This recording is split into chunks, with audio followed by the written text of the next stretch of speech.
sheekay yar dhacday baan rabaa inaan kaaga sheekeeyo hadda goor baa waxa dhacay mataqaanaa nin baa jiray miskiin oo doqon ah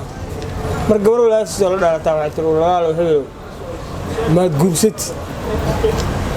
markaasuu xiyay walaal maxaan guursaday kaasoo ma aqaan naga maxaan dhaato oo ka baqayaa markaan u tagay markaasuu waxa ku tiri waxa inta gabadha u tagtay waxa tiraahdaa hebla abayo qurux badan tahay waana ka hela saaxiibka wuxuu yiri warniyo waxa soo ilaawayaay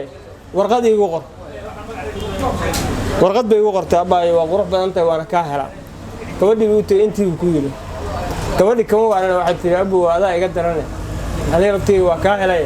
ma isguursanaa saaxiibkaana ma isguursanaa loo soo qorin ba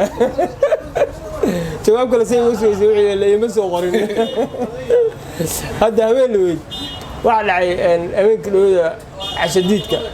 ra'iisul wasaaraha markii xamar laga soo dirayay madaxweyne farmaajo iyo faad waxay soo dhaheen inta dani u tagtay guddiga soo magacaabo oo guddiga hala soo magacaabo adugu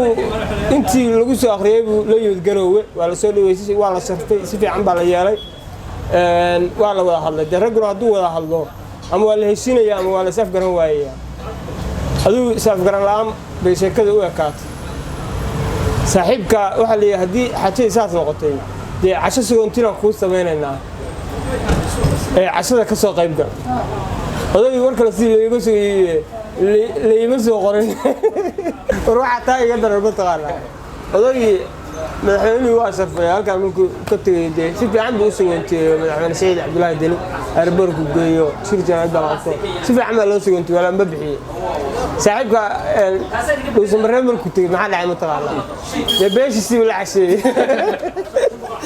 marka ra'iisul wasaaraha waxa la yaab ra'iisul wasaaraha Soomaaliyeed baa isoo ra'iisul wasaaraha beeran wallahi taasaan yahay digaro meesha Soomaaliya kamid ahay madaxtooyada mideeda kale